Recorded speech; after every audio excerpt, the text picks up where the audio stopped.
जिनके द्वारा कहा गया कि जब तक ये पैसा नहीं देंगे काम नहीं होगा। और 14,000 रुपया पर जब डील हुआ, आज 14,000 रुपया देते हुए रंगे हाथ ये गिरफ्तार किए गए। सरकारी नौकरी में नहीं हूँ, मैं प्राइवेट से मुंशी का काम यहाँ करता हूँ। 15,000 रुपये की मांग की गई। इंतखाब आलम यहाँ के मुंशी बताए जाते हैं। पूर्वी चंपारण जिले के आदापुर थाने में निगरानी विभाग ने बड़ी कार्यवाही करते हुए कथित मुंशी को घूस लेते रंगे हाथ गिरफ्तार कर लिया है। गिरफ्तार व्यक्ति की पहचान जो है इंतखाब आलम के रूप में हुई है, जिसे निगरानी विभाग ने 14,000 रुपए घूस लेते दबोच लिया है। हैरानी की बात यह है कि वो कोई सरकारी कर्मी नहीं बल्कि प्राइवेट व्यक्ति था और थाने में मुंशी का काम कर रहा था। दरअसल निगरानी विभाग को गुप्त सूचना मिली थी, जिसके बाद टीम का गठन किया गया। वहीं टीम गठित होने के बाद निगरानी विभाग की टीम ने गुप्त सूचना के आधार पर जाल बिछाया और जैसे ही आरोपी द्वारा घूस की राशि ली गई, उसे रंगे हाथ दबोच लिया गया। इधर इस कार्रवाई के बाद पुलिस महकमे में भी हड़कंप मच गया है।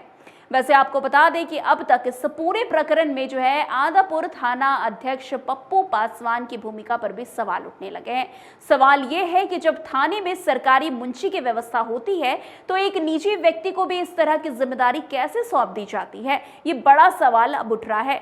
वैसे इस पूरे मामले की पुष्टि करते हुए मोतिहारी एसपी सवर्ण प्रभात ने बताया है कि गिरफ्तार व्यक्ति प्राइवेट है। मामले की गंभीरता को देखते हुए जांच के आदेश दे दिए गए हैं। एसपी ने यह भी बताया है कि रक्सौल एसडीपीओ के नेतृत्व में पूरे मामले की जांच फिलहाल की जा रही है।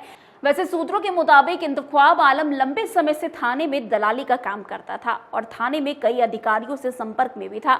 हालांकि इसकी आधिकारिक पुष्टि अभी तक नहीं हुई है। निगरानी विभाग की इस कार्रवाई के बाद अब देखना अहम होगा कि जांच की आंच सिर्फ आरोपी तक सीमित रहती है या फिर इस मामले में जो है संलिप्त अन्य जिम्मेदार अधिकारियों पर भी कार्यवाही होती है। ये थाना आदापुर के रहने वाले आफ्ताब अंसारी थे, जिनके द्वारा एक कंप्लेंट किया गया कि उन्होंने शस्त्र लाइसेंस के लिए डीएम कार्यालय में पिछले साल 2025 के अगस्त में अप्लाई किया था। वहाँ से सत्यापन के लिए लोकल थाना में आया था, आदापुर थाना में, और सत्यापन नहीं किया जा रहा था इनका। इसी क्रम में जब ये थाना में आए तो इंतखाब आलम इनको मिले और इनके द्वारा कहा गया कि जब तक ये पैसा नहीं देंगे काम नहीं होगा। 15,000 रुपये की मांग की गई। इंतखाब आलम यहाँ के मुंशी बताए जाते हैं और 14,000 रुपया पर जब डील हुआ, आज 14,000 रुपया देते हुए रंगे हाथ ये गिरफ्तार किए गए। गिरफ्तार करने के उपरांत जब इनसे पूछा गया कि क्या आप थाना में काम करते हैं, तो इन्होंने बताया कि नहीं, मैं सरकारी नौकरी में नहीं हूँ, मैं प्राइवेट से मुंशी का काम यहाँ करता हूँ। काम क्या था सर? इंश्योरेंस का सत्यापन करने के लिए। तो फिलहाल के लिए बस इतना ही। हमें दीजिए इजाजत। तब तक के लिए देखते रहिए न्यूज़ 11 भारत का बिहार डिजिटल प्लेटफॉर्म। धन्यवाद।